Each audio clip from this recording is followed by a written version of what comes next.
Yo, what is up guys? Welcome back to another video. It is Cloudy here, and in today's video, I just wanted to show you guys how to get your models over to Substance Painter. Now this is primarily for more stylized things, but that doesn't actually matter too much. I'm just going to be showing it in more of a stylized way, or a more simple way I should say. But this can work with any model, and there are multiple different things to go over, so I won't do everything in this one video, but I did want to go over one of the main ways that I export my models over to Substance Painter because I find it works the best for me. And this won't be a quick video by any means, but I'll try to get to the point as much as possible without, blabbering on too much. But like I said, there are many ways to do a bunch of things in 3D, so this is only one way, and there are times where you would have to use a different way, so maybe I can go over that in a different video, but I'll be showing this this way in this video. So let's get right into it. So I'm just going to make a new general file. Now mine won't look the same as yours. As you can see, I just have a sun and everything. I'm just using my own default file. I'm not using the default one, but the only thing that's changed is I don't have a default cube. I have custom settings for certain things already set, like my sun.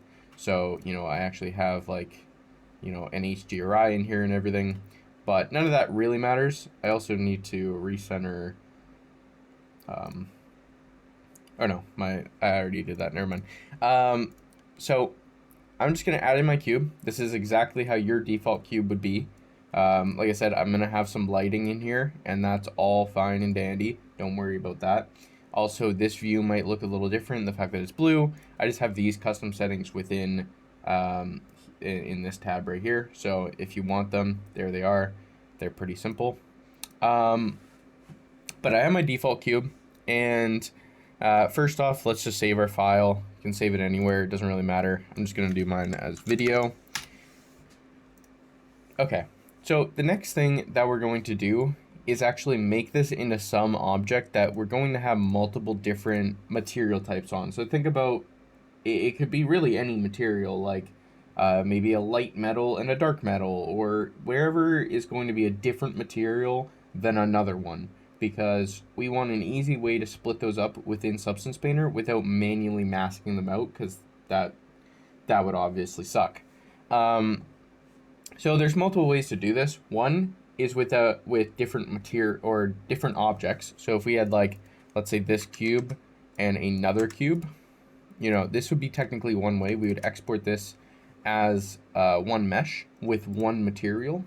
So you would export them with the same material, like material 1 and material 1 on both, because I hate exporting things with a bunch of different materials, because I find it's really a nuisance, because we're trying to put everything into, at least for game design, we're trying to have things as, one texture map per object, maybe two, depending on how much, UV space we need and everything, and texture sizes. But we're trying to put everything into one texture, so the game only has to load one texture at a time, or, same reason we use ARD maps. I'll go into that into a different video. But essentially, we're trying to make it so the game doesn't have to load thousands of different texture files and 1,000 different material files. We want it to load as little as possible, so that way every time the game updates, it reloads those things in a more, refined way. So that being said, you can do this, and yeah, that will work. I'll go into that in another video. But this one is going to be more for single object exports. So let's name this guy. I usually put my abbreviation at the start and then my project abbreviation. So if I was doing like a dystopian one, let's just do dis. You can do a different abbreviation, doesn't really matter. And then we're going to do cube, and then I'm going to do the number, just because I might have multiple cubes or something. So I'm going to do that, and this is now that object. Always save your file after you've done something. Okay, so let's split this object. It doesn't really matter how we do it. I'm just going to make it so there's, maybe on all sides here, there's an inset. So we're going to hit I and then I again to inset that. And then I'm going to hit Alt-E and extrude along normals. and maybe we want it to come out a little bit like this. And I'm going to hit double I again, inset, and let's actually inset that a little bit more, maybe to here. And then again, Alt-E and extrude along normals, and I'm going to extrude this one inward, just so we have something kind of cool here. Now, I won't be going into how to optimize your mesh in this video, as in using a high poly and a low poly version. I'm not going to do that in this video. That can be for another video. So I'm just going to do a very unoptimized version of the mesh and more show the optimizations of the textures in this one, if that makes sense. So yeah, just keep that in mind. What we're going to do is click on here, and I'm going to set all my spots that I want to be a different mesh as a different material for now. Before we export, we're going to be changing that, but just so it's easy to select those areas, I'm going to set them as different materials because it's a little easier to do that. So I'm going to just alt click so it clicks multiple, and I think I want this guy, this guy, this guy, this guy, and then all of the ones around that. So I could actually, not select those and just hit Control plus, and now that'll get the whole outside as well. And I'll do the same for each one of these.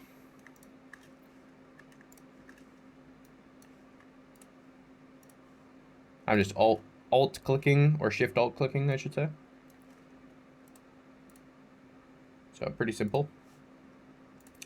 Obviously, this would be a little bit more difficult with a little bit more difficult of a mesh, but that is why I would say to do this before adding any bevels or anything.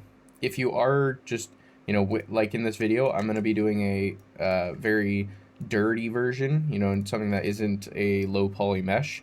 I'm just going to high poly it. I don't really care, about that in this video. I'm going to be just making it a very, high poly mesh.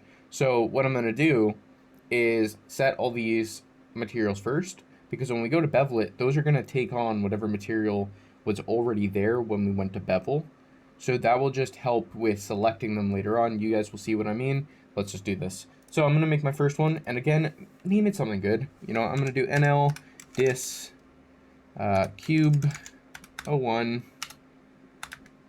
I don't know why I did full caps there. Cube 01, and then let's do, well, I guess we can do, I'm just going to do material 01. It doesn't really matter because we're not going to be keeping these, but just to keep everything clean, I'm going to do that. And I'm going to actually remove 01 from this, just so it's NL cube. And there we go. Let's hit save again. And you can see we hit assign. And we're going to set this to any color. It doesn't matter because, again, we will be removing this. But assign it, and then without unselecting anything, go to select, invert, and we will hit new material. And let's copy that tag from here and name it 2, and hit assign. And we're just going to hit this with any color. Let's say green. Again, it doesn't really matter what this looks like. Now, I do want this middle piece right here on each of these to be different as well, which right now they're just, selected as the green one. So we're just going to go around and select all of them. And then add another one. New, assign, paste, 3, assign, just, I already clicked it, but assign, and let's set this to like blue, okay? And now what we can do is go into this view, and you'll see each one of these has their respective color. Now, this is what a lot of people do when they first learn Substance, is they'll do this, and this is how they will set up ID maps for their material for Substance Painter. Now, I don't like this because it then makes it so, like I said, there's going to be 3 material slots within Substance, and then when you export over to Unreal, there's going to be 3 sets of texture maps, plus 3 sets of materials. And then if you also use UDIMs, which again, we're not going to get into in this video, but if you use UDIMs, there's going to be multiple textures per material as well. So you end up having like 16 fucking texture maps. It's ridiculous. So I won't go into too much of that, but I'm just explaining that just so you know why we're not going to be just exporting like this. Okay, Now we're good to add on our bevels. So I'm just going to go into edit mode. And again, I'm not really too worried about what size bevels and stuff we use. But I'm going to shift alt click all these edges that are the same. Again, I could do different ones on different sides, but I'm just going to keep them. Then I'm going to control B. You guys know how to bevel. Now, if it's looking a little weird, all you have to do is hit control A while it's in object mode and then apply the scale, because the scale does matter. And then, yeah, we're going to do this and just scroll up to add more. Like I said, I'm going to add a decent amount onto this because I don't really care about it being too high poly. I'm just going to, go nuts to butts on this. And then I'll click all these middle ones here. And we're gonna add maybe a chamfer instead of a bevel. Again, doesn't matter. We're just kind of adding it as we go. So let's add a chamfer. And I'm gonna make this pretty large, something like this. Okay, there we go. And then right on this edge here, I'm gonna also select that on each one of these. And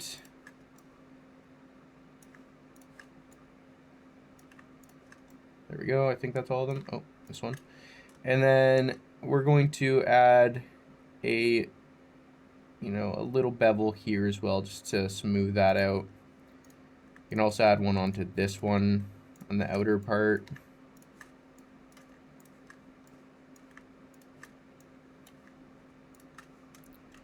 Just a little one there. And now we're kind of like smoothing it all out, right?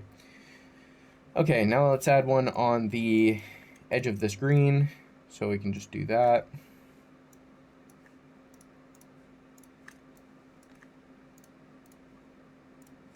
And I know there's also like faster ways of clicking all these, but because it's not a complicated model or anything, I think it's pretty simple to just click them.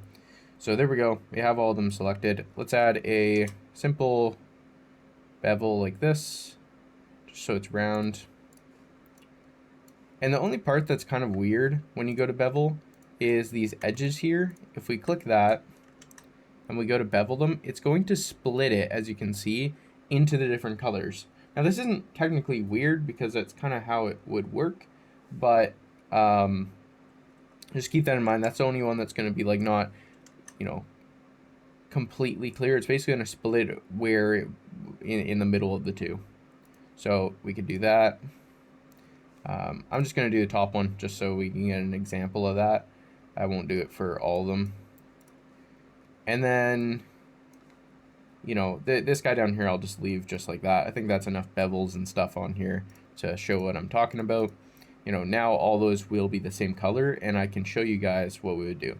So let's hit, let's right click and let's hit auto smooth. So our object's fully smoothed out, right? We have like a smooth object now. And what we're going to do is click on it, and then we're going to go into first save. We're going to click on it, go into Vertex paint mode. Actually, no, edit mode first. We're going to click on whatever color we want to start with. So let's say red, and we're going to hit select. That will select all of our areas of our mesh that are red, or whatever this material is. And we're going to go into Vertex paint, and then make sure this little odd thing is collect, which will basically let us isolate our paint based off of what we have selected in edit mode. Okay, so now we have that selected. Let's set our color to anything. So just in this case, I'm going to keep them the same colors. So I'm going to set this one to red. And then we're going to go to paint, and you're going to set vertex colors. Click it, and those are vertex colors now. Wait, did I select?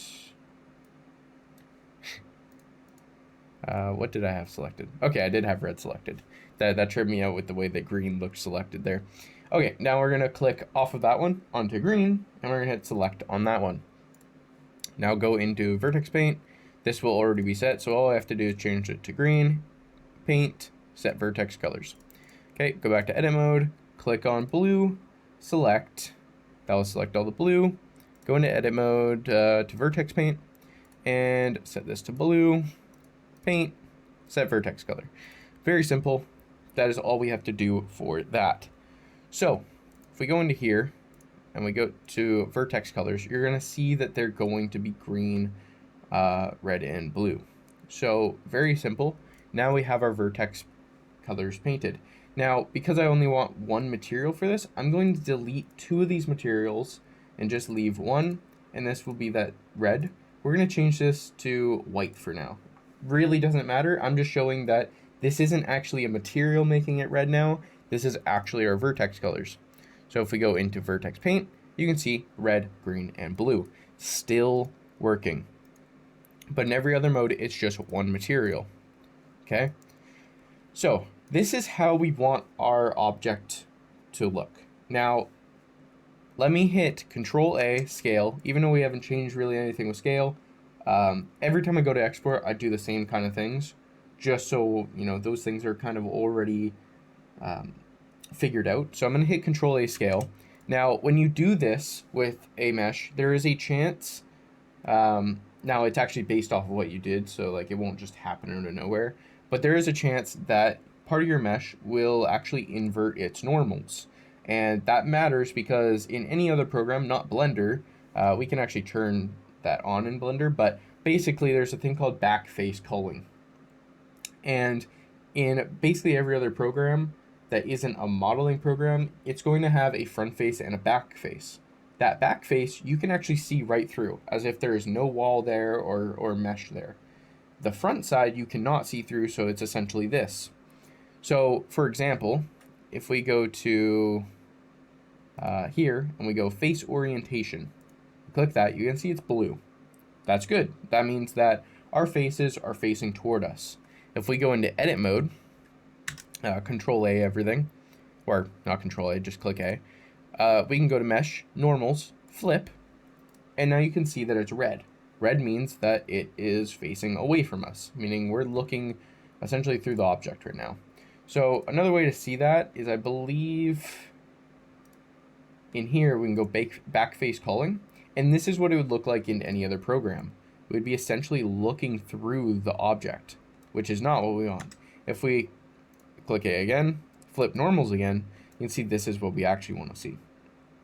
So kind of 2 ways to check if your normals are front faced or back faced. There is another way, and that is just by going up to here, clicking on this little button here, and this will show us which way our normals are facing, right? It gives us a lot more, like, you know, info than that. And in some cases this can be annoying, especially if you have too big of a mesh or too little of a mesh. So you can, you know, scale this up, down, or up to just get the info you need. But yeah, you can also click on these other ones as well. The blue one is just the one I usually use. So yeah, but that's a few different ways. My favorite way is just the face orientation. A lot of the time I'll have these blue lines on anyways for other reasons, to kind of, you know, debunk what's happening with my normals, because sometimes there can be really messed up normals on your object and they just won't make sense. So I like to still use it, but this one's the best because if you have a really detailed mesh, you can kind of immediately see what's red and what's blue. With the back face culling or even these, it's a lot harder to tell. You kind of have to like really look at your mesh. So I like to just click this face orientation on, and that's pretty much all I need. Now, that is pretty much our mesh ready to go because our normals are correct, our scale is correct, and remember, you want to click the scale first because there's a chance it will invert your things. So say something was red on your mesh when you check your normals, but you haven't applied scale yet, and then you flip those normals where the red is, and then you hit apply scale, there's a chance that it was already technically flipped when you were gonna apply the scale, and then it kind of reflipped it, if that makes any sense. So just remember to apply the scale and then check your normals. Okay, so now we have all our stuff done. Like I said, you only really want one material on your object, at least in my case for gaming stuff. So yeah, it's way cleaner that way and stuff. And if you don't need, if it's not an object that's like really huge, like let's say a car, then maybe you would want to have multiple meshes or something, or multiple materials, sorry. If it's like a cube, if it's a baseball bat, if it's a, you know, guitar, if it's anything like that, it's chances are it's small enough where it doesn't need that big of a UV space. And if it does, chances are you can up that texture size to make it work, and use as little amount of UV space as possible. Now, if it's for like a movie or something, usually those have a little bit more leeway with having more space in the UVs, using multiple UVs like UDIMs. Um, but again, won't get too much into that in this video. Okay, guys, so now the last thing we have to do to our mesh that I almost forgot, and sometimes I just do when you're doing like a mesh like this where you're really not worried about it, is the UVs. So what I'm going to do is hit, I'm going to use a add-on here, but you guys can do it without the add-on. I'm going to go into here and set this as a checker texture. This will show me what is happening with my mesh. And then I'm going to do a simple cube projection, and then I'm going to unwrap that. Okay, so this is what my UVs are looking like on my mesh right now. Now, obviously, we still need to go over to the UV editor, and I'll go into here. There we go. And this is what my UVs look like. So because this is a very simple mesh and stuff, I don't think this is too bad of a UV. And what I can do is also use a UV Packmaster and pack it. Actually, I will also turn on hysteric. I don't know how to say that. Search, and that will search for the best possible layout in here to get as much UV space as possible. And that should be fine. I don't need really any special kind of settings on here. You know, I could turn on normalize for scale, but yeah, that's pretty good. And for this object, I don't really have to do anything too fancy. I'll link some videos down in the description for how to really UV map properly, but for an object like this, I think this will be decently good, and especially for the video, I think that's fine. It looks decent. Now, the only thing I would want to actually do is go in and actually set up all my seams. But again, this doesn't, I don't think it needs it too much. You know what? For this one, I'm not going to worry about that because I don't want to spend too much time on this tutorial. And I think you guys know how to do UVs at this point. If you don't, like I said, I'll mark that video down in the description for you guys to really show you guys how. But because this is a simple cube, it really did really well with just a simple cube project with unwrap and everything. So I don't think I really need to do all that. Okay, so let's hit save, and now the cube is ready to export. So export FBX, and then I'm going to go to NL this cube. If you don't already have this here, it's only because I already exported it once. Just export it to a location that you know is on your drive, that you know, name it something good like this. Click selected objects, and you could do path and copy and everything. This will work for me. I don't need any of that, and everything else is good. So I'm gonna hit export. Now I'm gonna hit save on my project just one last time, and I'm gonna go into Substance Painter. Now I'm gonna go to File, New. Make sure it's ASM PBR metallic. I don't think that really matters, but you know, yeah, that's what I use. And then we're gonna set it to, you know, for this one I'm just gonna set 4K. This normal map preset format doesn't matter too much because we can change that within engine, and it depends what actual engine you're sending it to and everything. So again, won't go too far into that. DirectX is one, and then as you can see, OpenGL is another one.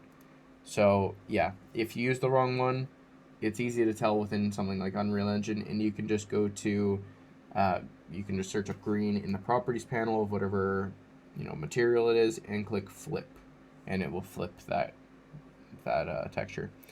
So I'm gonna go and select my file. There we go, and everything else is good. Now I'm gonna hit OK. Now, if we made a higher poly version, we would have a baked normal map already from our higher poly to put onto our lower poly. Obviously, this is already our higher poly. In this case, it's a simple object and has way too many faces for something of this size, and you know, of this type of detail. It's very simple detailing. So we don't have that baked map. But if you did, you would have put that in your baked normal map slot that was in that previous screen, I believe. And is also in this other screen, I believe. But we're going to go up to mode, bake mesh maps. We're going to set a output size to 4K. And I'm going to just hit this apply diffusion, and everything else is okay. You could change your anti-aliasing or whatever, but I don't.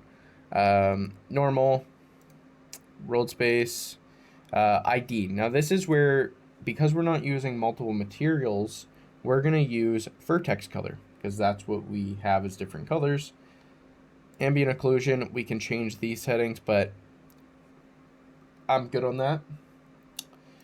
Curvature, again, we could change our secondary rays and all that, but again, I'm fine. If we, had a normal map, we could do that from our normal map, but we don't. Position, all that's fine, all the thickness is fine. Nothing about that really matters in this tutorial. And then we're gonna hit bake selected maps, and you can see it's going to bake them. Now there might be a couple issues with this and stuff. Not quite sure.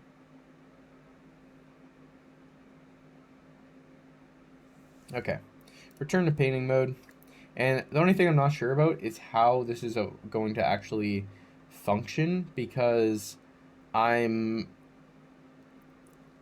didn't set up those UV, those UVs I didn't spend any time on, so that's the only thing I'm a little bit worried about. But I'm going to go into smart materials here, and I'm just going to go down to, maybe this metal here, and I'm going to hold control while I drag it out, and this will show me each of my vertex colors. So now if I want, this rougher metal to go on the outer one, I can click on that.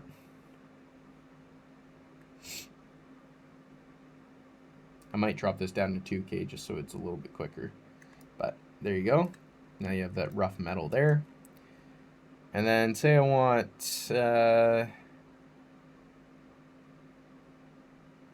this peeling metal, or I'll set this metal. I'd hold control, clicking on the green. And essentially what this is doing is dragging it in and then adding a ID mask to it based off of those color ID masks. So you could do this without dragging one on by just using a mask and then mask with color selection. But since we're using smart materials, I'm just dragging them on and holding control.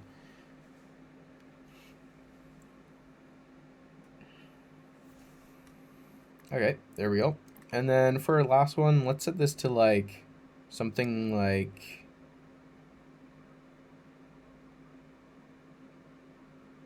I don't know, something like silver armor. I don't know. These are all from a pack, I believe, so I don't think you'll have them. But yeah, that's how you set up a object to go into Substance Painter for, a high poly one that you're not actually baking down. Like I didn't do any optimization in that way. I just wanted to show that this is all going to export as one material, because up here in texture set list, we only have one.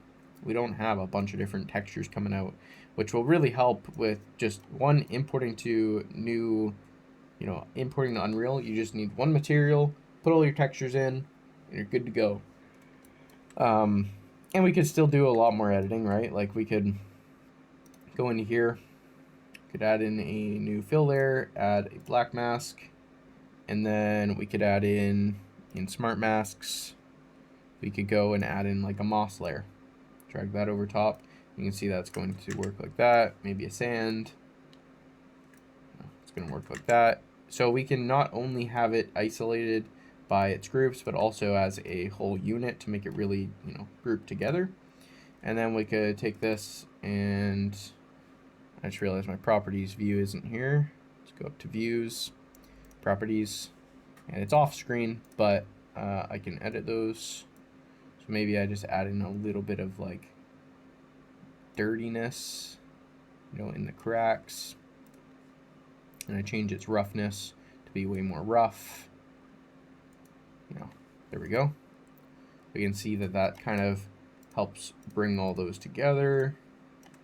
And then say I want to add one, and I add in a black mask, and we drag on a surface rust.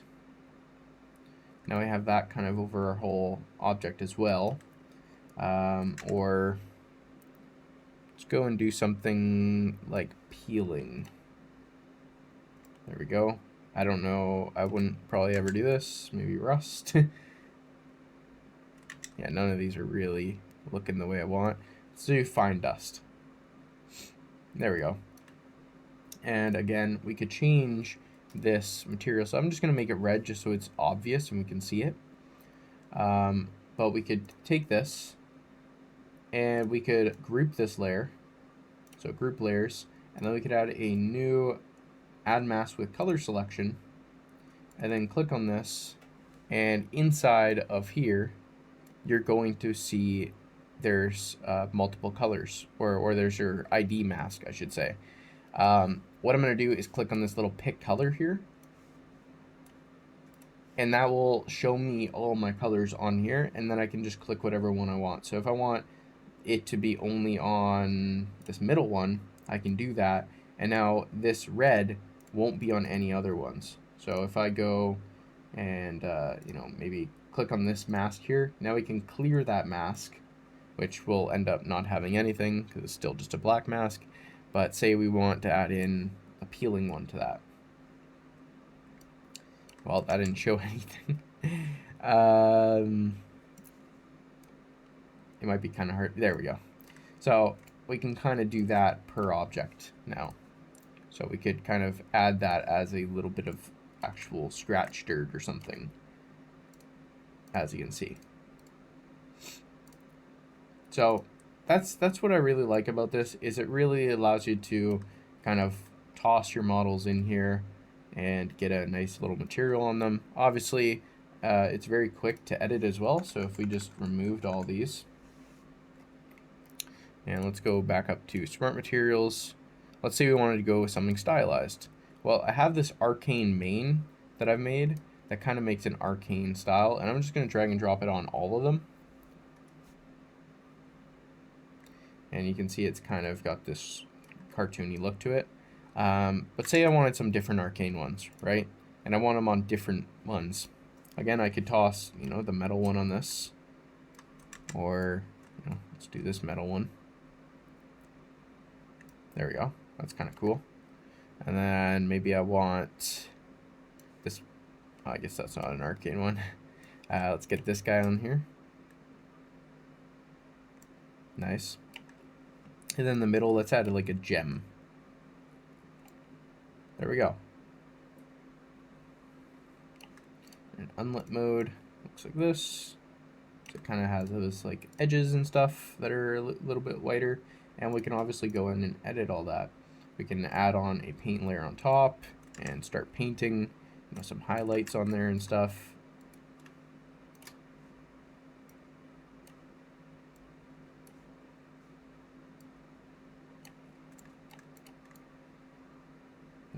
Not the greatest highlights, but you guys get what I'm saying.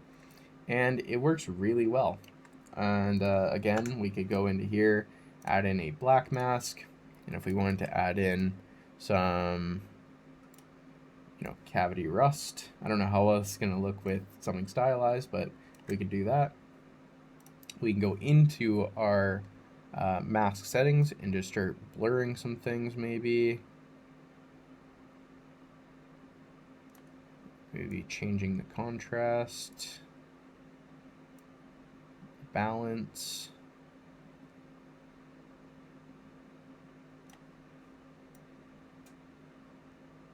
A couple other things maybe. And just getting some other kind of look out of this. Let's turn up the ambient occlusion. Turn up the texture. And there we go. We have like kind of a snow, I guess. I don't know. Or if we change this color to, you know, maybe kind of like the same blue that is in that right there. Kind of have like it leaking out, I guess, or something. But you guys get what I'm saying.